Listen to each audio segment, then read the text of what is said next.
So for the people that will be introduced to you for the first time, go ahead and introduce yourself to everybody. Tell us who you are, what kind of content you make.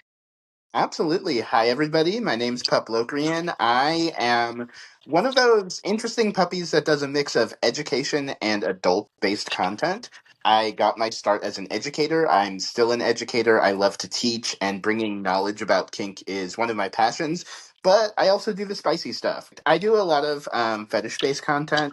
So lots of puppy play, lots of any kind of kink you can imagine. So that's what I'm all about. The educational content that you do you find it to be kind of specific into the pup community, or does it kind of range throughout different fetishes and kinks?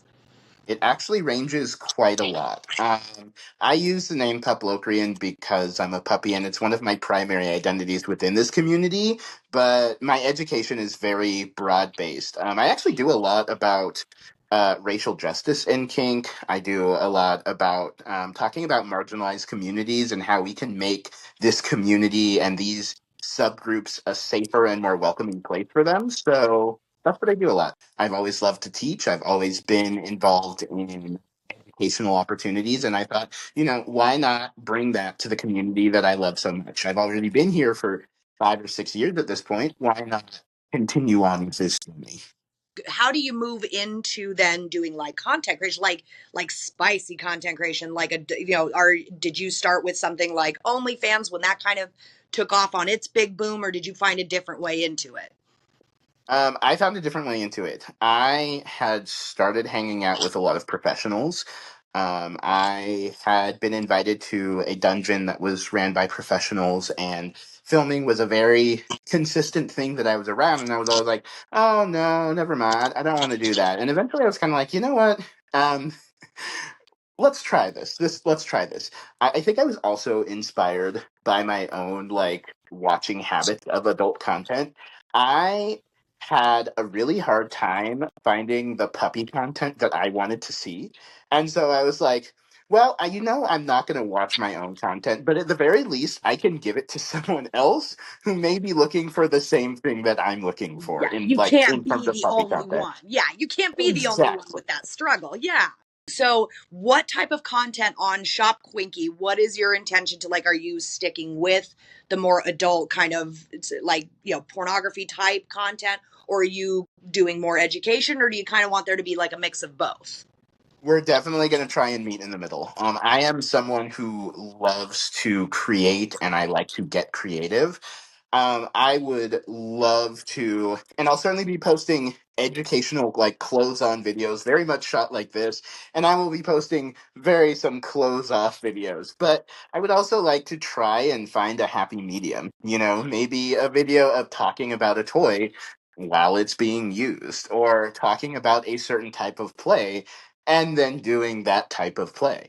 Or maybe even like some fun educational challenges, like recite kink facts while getting flogged or something like that. I love that. That is a fun one. I like that. So when it comes to both like educational content and just like content, what are the types of content that are your favorites to do? Because I know sometimes like the educational content that I get asked to do a lot that I really enjoy doing because I like that I'm getting to educate on it is still a very heavy subject for me to do. It's not necessarily my like favorite to do. I'm kind of exhausted afterwards. So what is your actual like favorite classes to teach, and what is your favorite content to make? Ooh, that's a good question. As far as classes to teach, funnily enough, it is the heavy stuff. I am someone, and this goes across the type of content that I create on both sides. I'm someone who likes what I'm doing to have an impact. I think one of my favorite classes, and it's a class I taught very recently, was "I Am Not Chocolate," addressing fetishization within the kink and leather communities.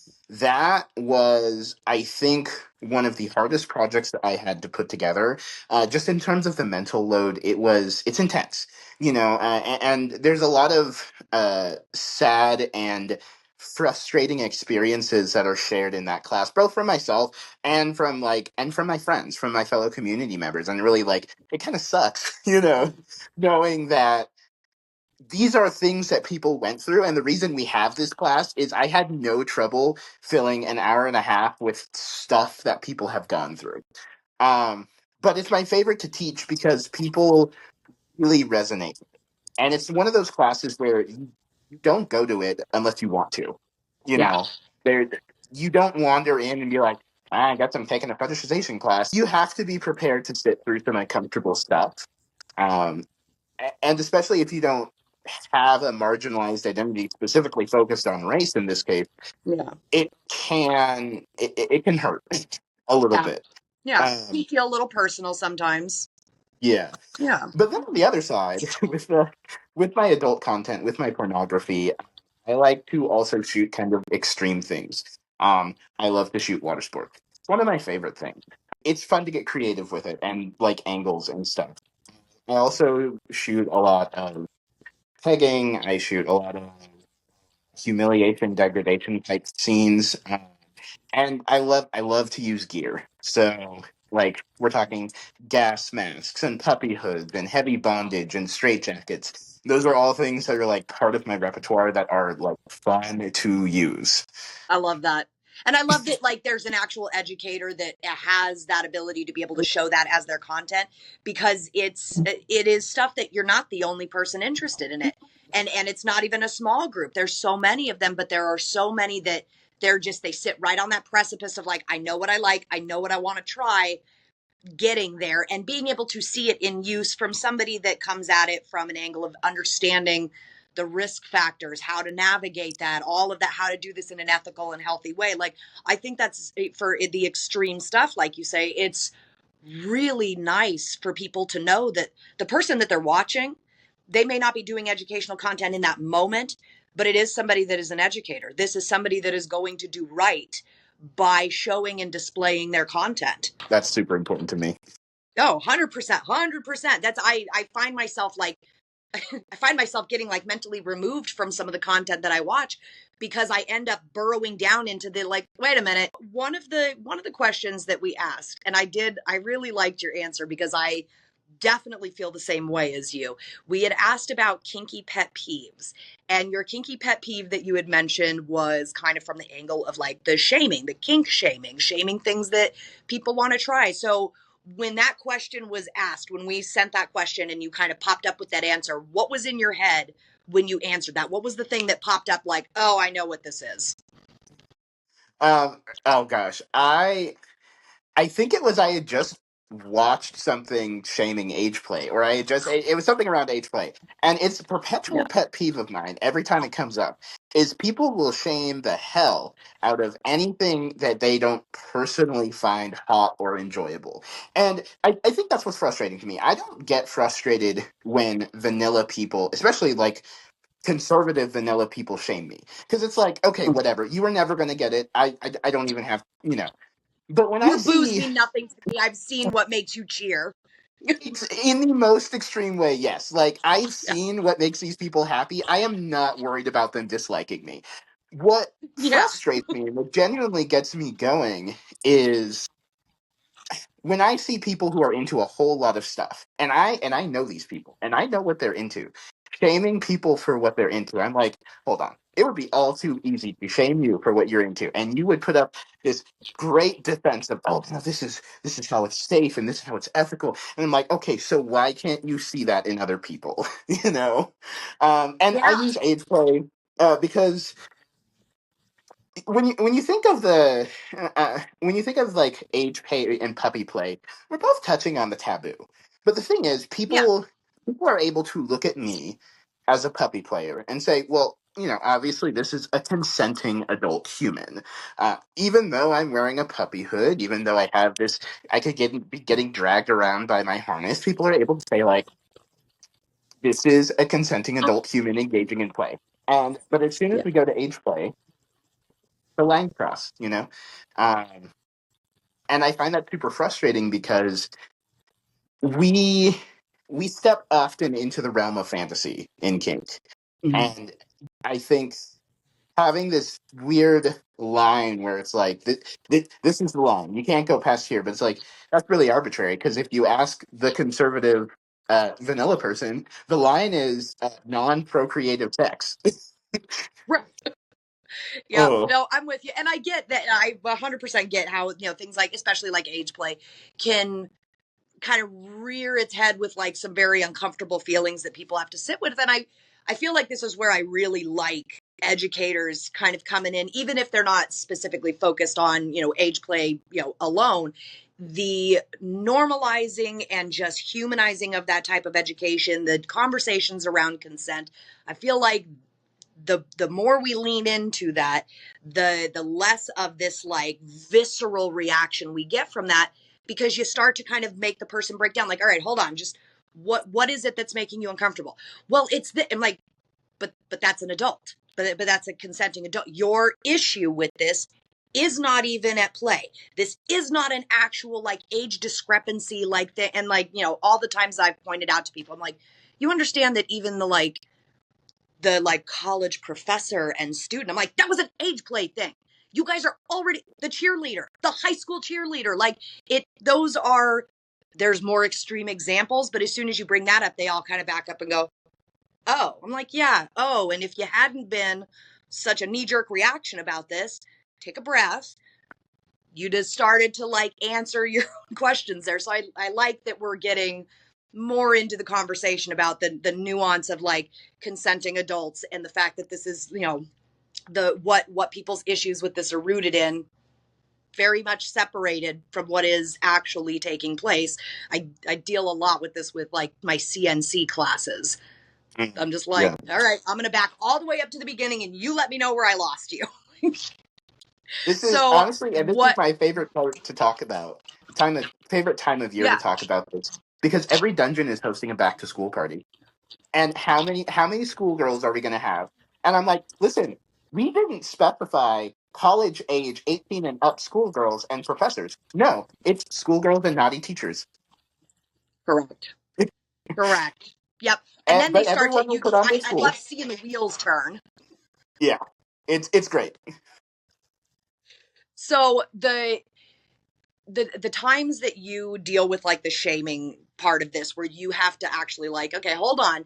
Do you find that like you have more times that you're able to actually get through to people through that education, or do you find that they kind of are still sitting at the edge like, nope, sorry, you're not going to get me on this one? Um, it's funny. I haven't dealt with too much shaming within the community. I will tell you right now, I've That's dealt with good. plenty of shaming out of the community. And for my particular kinks, people again, the puppy play. Some people get a little weird about it, but then I'm like, but am I a consenting adult though? And they're like, oh yeah, whatever. Um, a lot of it outside the community, and I don't really try to change people's minds. I'm not. That's really not my goal. you know, Yeah, I no, am here. 100%. I like to say I'm here for the people who are here for me. So if people want to learn and people want to bridge that gap, I'm all for it. I'm willing to have those conversations. But you need to meet me halfway. I'm not crossing the bridge entirely to be like, let's Yeah. talk about this. No thanks. Yeah. Yeah, the old like, you can't you can lead a horse to water but you can't make them drink thing. 100%. I Yeah. like that. I like that. So tell me about, and you do two different types of content that kind of very similarly like sit together just in the adult nature of it, but from education to just the general performance of just content creation. Tell me about a time that you can recall that you just had that feeling of absolute satisfaction of just like, I love what I do. I love that I get to change people's lives. I love that I get to be this person. Every time I shoot porn, not gonna lie, I tend to shoot content that I genuinely enjoy. And for me, is there a performance aspect? Yes, but the performance aspect is the lighting and the sound and the fact it's being filmed. And I get into all the technical details of that. But what you're seeing is me genuinely having a good time. Um, Yeah. one of my one of my primary shooting partners is my mistress, and what we do is very genuine. It's not like okay, we are, you know, like oh, we're gonna set up the scene and it's all this. No, we genuinely have a dynamic outside of it. I genuinely do serve her, and so there's a lot of devotion and care that goes into our play, because it's not just content, it's us having time Yeah. together and interacting with each other. It's a window into what is already a part of your guys' life, your dynamic. Yes, very much so. I like that. I like the human aspect of that. Like that's part of what I like about the smaller content creation as opposed to like major industry kind of stuff. And I know people that work in major industry and they love their job. They're amazing at it, but there is something to me as an educator and as a consumer of pornography that you can tell when there is that just genuine human, you feel like you are watching real people, even though they all Yeah. are real people. You actually feel it. You can feel that this is not performative. They're not trying to give you what you want to see. They're letting you see what they want to do and what they are doing. We shoot all this content, all the content you see, and after we're done, we go to Denny's, and it is actually a like pseudo requirement of coming to our events is we are going to Denny's afterwards. We are all going to sit down at like 3 o'clock in the morning. We are looking a little interesting. There's makeup in places. Makeup is not used, but we're gonna sit down and we're gonna interact with each other, because for us it's not just about the content, it's about the interaction and the people. So there's very much a bonding experience we have. It's like group aftercare, really. Tell me about the hoods, because I know a lot of people are very curious about it, and there's going to be people that have been watching this interview for this entire time going, ask about the hood. So with puppy play, and I already know the answer, but I'd love for you to expand on this. With puppy play, the hoods, requirement, no requirement? Not a requirement at all. And honestly, people would be surprised to know the reason I wear the hood, especially on camera, is actually because I do faceless content. I had an unfortunate incident in my life that meant that I don't show my whole face as much. But I will tell you what, when it comes to puppy play, a lot of it's about the mental space and the energy. And I will say, for some people, the hood is what gets them into the space, and there's nothing wrong with that in the slightest.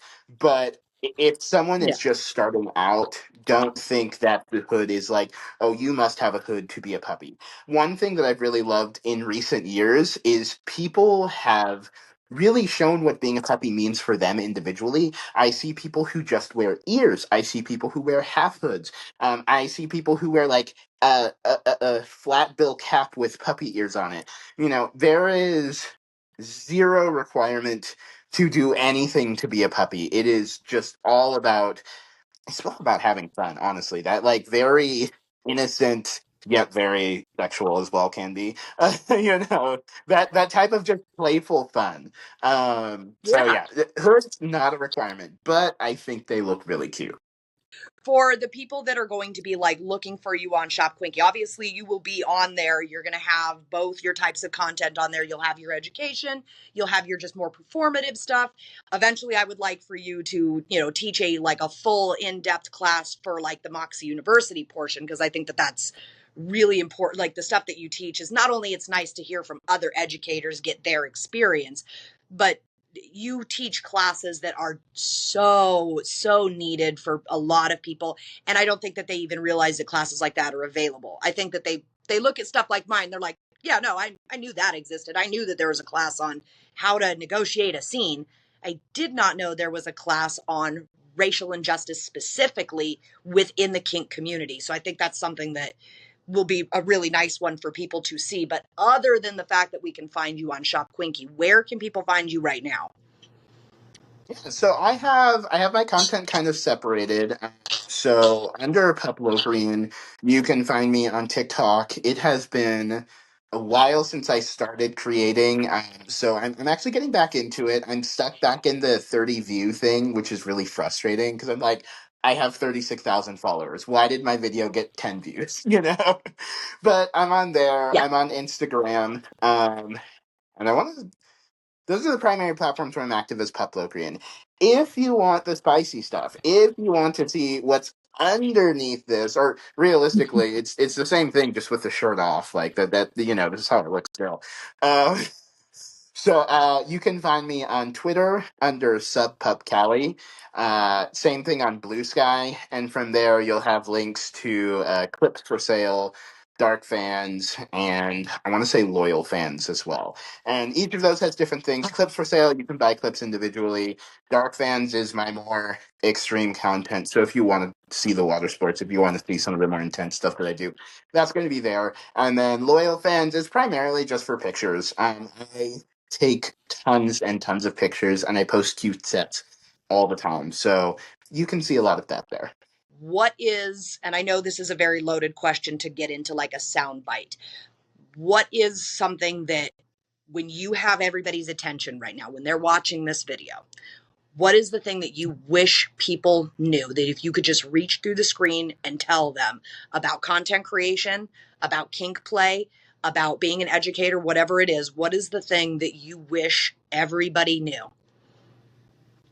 Ooh, okay. I'm going to answer it from both sides. Um, from the Perfect. side of an educator, I wish people knew your community is ultimately who's going to have your back in this lifestyle. I encourage you to be a part of it. Being in community can be scary and it can be vulnerable, and that's the point. And sometimes you have to get a little bit uncomfortable to begin to create something that's going to transcend anything you could ever imagine. That's from the educator side. From the That's content creator beautiful. and I love that. thank you.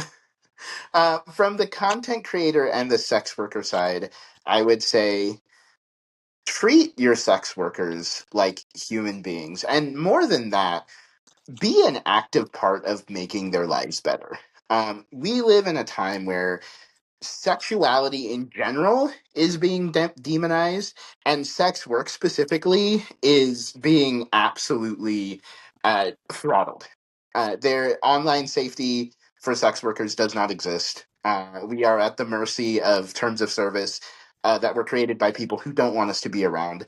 And so now more than ever, support your sex workers, whether it's sharing their content, buying their content, watching their content, liking, reposting, whatever the case may be. Create a space, like let's fight to bring back sex positivity. And I think one of the easiest, most prominent, most like in your face ways we can do that is to make sex work as popular and as in your face as possible. So yeah, support your sex workers. I love it. I love it. Yeah. And for everybody, listening, supporting your sex workers does not just end at supporting your friends or supporting the people you know or paying for the content. It means doing that and not voting against them, not supporting political figures that would seek to demonize them, seek to make their lives harder. You can't play in both ponds. Like, just let's be real about that. Sex work I is appreciate political. sex work is political, kink is political, your lives are political. Like, you got to get comfortable with that because that is the reality. I appreciate that. Well, Locrian, thank you so much for joining me. I have been following you for so long. You were one of the first kink creators I found on TikTok where I was like, okay, I'm in the right place. I'm in the right place. I finally found my people. And then I started going through who you were following because I'm like, okay, obviously this person knows what they're doing. I'm going to go start seeing who they're following. And so from me personally, from the bottom of my heart, I just had to tell you, I absolutely love your content. I adore you. And you kind of were the one that helped open the door for me on TikTok of like, oh, I could do this here. I could take this from what I'm doing in person and be able to do this here. And you are such a positive force on there that just every question you answer, you have this very just everybody's favorite professor approach. Okay, I get that. Let's talk about it. You are never coming across as aggressive or mean or anything where you seek to level with people on a subject that can be very hard to level with people on. And I have to commend you for that because you make me a better educator because I watch what you do and how you speak. And like, all right, that's a good way to put that. I'm going to start using that. So I very much appreciate your content. I am so excited that you are going to be part of Shop Quinky, and I cannot wait to have you on there. Oh, thank you. And thank you for having me. This has been an awesome time. And I can't wait to see where this goes. I'm so excited to even be a part of this, and this is going to be awesome.